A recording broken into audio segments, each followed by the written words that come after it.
Hey there everybody, Brian here. In this video I want to show you this car here. This is 2019 Volkswagen Golf Highline. In Ireland, the Volkswagen Golf is probably one of the most easily traded vehicles that you can actually buy. So they're super popular with everyone. Dealers find them really easy to resell. And I suppose the reason is they're just a bloody good car and they look really nice as well. This one's a nice one because it's Highline, so there's a nice bit of specification on it too. Anyway, what we're going to do in this video, we're going to have a look around the features on the inside and the outside of the car, and we'll go for a drive in the car as well. If you're thinking about buying a car like this and you're in Ireland, give me a shout. 086 843 1945. Any information you want on this car, call, text, WhatsApp, whatever suits, and I'll be happy to go through information on the car, or trading your car, or scrapping a car, or finance, or whatever you want to know. Alternatively, if you're watching on YouTube and you want to know something about this car that I've missed in the video, let me know, and if the car is still here at the time, I'll do my best to find out the answer for you. Anyway, let's start off by looking at the features on the outside. So, some of the things I like in the car, I quite like the chrome along the bottom of the bumper. I mean, any of these, like this kind of gun barrel grey anyway, I'm not sure what the official name of the colour is, but I think in every car you can't go wrong with that kind of colour. Yes, there is fake exhaust. I'm not a big fan of them, but to be fair, it's nice and symmetrical looking along the back. Like a Golf is such a nice square shape, you just cannot go wrong. They are such a good looking car. Because this is Highline, it's going to have parking sensors on the rear, and they're going to have them on the front as well, and there's a camera we'll see when we get into the car too. The boot is in excellent condition, like really excellent, and the reason is probably because the previous owner specified this boot liner along here for protection, so it's really nice, really well looked after, and it actually has a spare wheel as well, and I presume actually this probably, yeah, it does. So there's a kind of, yeah, so you can have a deeper boot actually. So there's two kind of levels. You can have it at a more convenient level, or a more, a lower level that allows greater amount of storage. I see there it also has a ski through as well. Sorry, just in case, this is a boot liner that was just dropped in and it needs to be cleaned and stuff. So it's only cosmetically dirty, but like I said, the whole idea of the boot liner is it gets dirty and protects the boot. Ski through there, you can drop that forward, which means if you have something, technically skis, that's what it's meant to be aimed at, but if you have something long, goes through there without having to drop the seats. But you can drop the seats if you want. And opening the boot is pretty neat. All these Volkswagen Seats and Audis and all that, they always have that button there.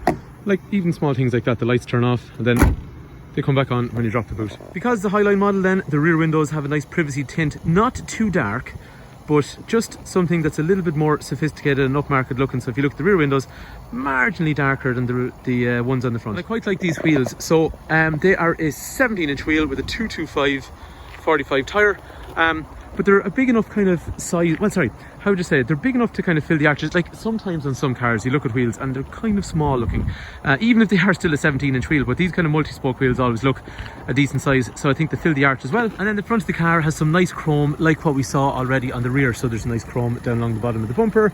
There's chrome that's actually integrated into the headlight along through the front of the bumper as well, so that looks really smart. And because the Highline then, in terms of access, you have a key, right? But technically you'd leave that in your pocket and you'd lock the car by pressing that button there, folds in the wing mirrors, or similarly then if I want to open the car, I just put my hand in, literally open it, wing mirrors come back out and the door is accessible and open then. In terms of size, in the back of the car, so just say for example, well okay, the first thing is Highline, really nice leather, like look at the quality of the leather, it's really nice designs. It's kind of little white, but actually not, it's just, do you know, like, well I suppose it is. So it's black and then there's white sections in the perforated areas. So there's kind of Napa leather around the edges and then that perforated section in where I suppose you'd actually sit. And even it's kind of marginally bucketed as well to give some support. There's a nice armrest in through the middle, there's ventilation in through here, kangaroo pockets up through there. The condition is super excellent. This is a car that's had a real easy life. There's some piano black on the doors, there's more leather along through there, brushed aluminium up through here. And in terms of the actual size, I sit into the car behind myself at 6 foot. The headroom is actually quite good. To be fair, compared to Civics and i30s, it is good headroom. And the legroom is quite good as well. These doors obviously will have child locks for the windows and also for the doors as well. And there looks to be a speaker down here. There seems to be a tweeter in through there as well. And nice classy touches over my head here as well. You have LED lights for the rear passengers too. Anyone with child seats then, you're going to have ISOFIX here and you're going to have ISOFIX on the other side as well. Into the front of the car, similar materials that are used over through here, similar really nice leather. Again, the most worn area you'll ever see in a car is this buckle along through here, and this one's in very nice condition. As you see then, the seats, they're quite peripherally supportive, so on the sides, around your body and around the side of your legs, there's excellent, like look at that, there's a really nice bucket there for getting in and out, sorry, for getting in and out, for side support when you're actually sitting in the car, so that's really nice. The seat, as you'd imagine, is height adjustable, and then there is lumbar support to harden up the back part of the seat in there. As we start to trade in a lot more of these Volkswagens and Seats and stuff, I'm seeing a lot of height adjustable passenger seats and even lumbar support for the passenger, so driver and passenger seats are identical. Safety wise in a car like this, so it has lane keep assist, so it stops you even drifting out of your lane. You've got things like driver airbag, side airbag, curtain airbag. Passenger gets the same kind of treatment. Emergency brake assist, emergency brake distribution. These are real solid car. Steel bars for side impact protection, but they just feel like, I know it's really cliche, but like they're really, I'd say, a strong, well built car. Because it's keyless then, it is a start stop button, so foot on the clutch and that starts up the engine. The Golf sort of drives how it looks, really solid, really, how would you say, reassuring. Looks like a quality car and it drives like a quality car as well.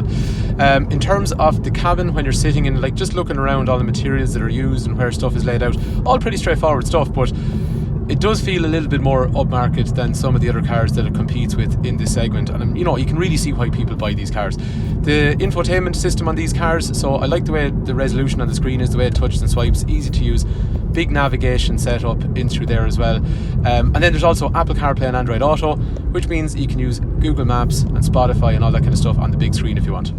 The heating controls are dual zone, so you have different temperatures on each side of the car, and it has front heated seats, which are quite nice as well. In terms of the controls on things like the steering wheel, if you look on the right hand side, I can change this massive multifunction display in through the centre, so that's really big and clear and easy to use. Loads of information about the car and navigation and all that kind of stuff. On the left hand side then, they're all cruise control functions, and there's some audio controls in through there as well. The headlights are completely automated, so they come on themselves daytime, nighttime, but they also dip when you meet traffic. And then things like the wing mirrors, they are heated, and they're also electric folding, we saw when we were trying to get in and out of the car as well. In terms of how this car itself drives, as an example, well, engine, gearbox, clutch, everything, brakes, everything feels really good. And we haven't even serviced the car yet, but everything feels really nice. And I really like when you turn it off, this trip information, very simple, tells you how long the car is running and how far you travelled. Like we were saying, if you want information about the car, or if you want information about trading in or scrapping a car, or how the finance works or whatever it is, give me a call direct, or if you come to the garage, just ask for Brian. Anyway, there you have it. If there's more information you want on this car, 086 843 1945. Brian is my name. Hopefully the video has been useful. Hopefully the car is of interest. Thanks a million for watching.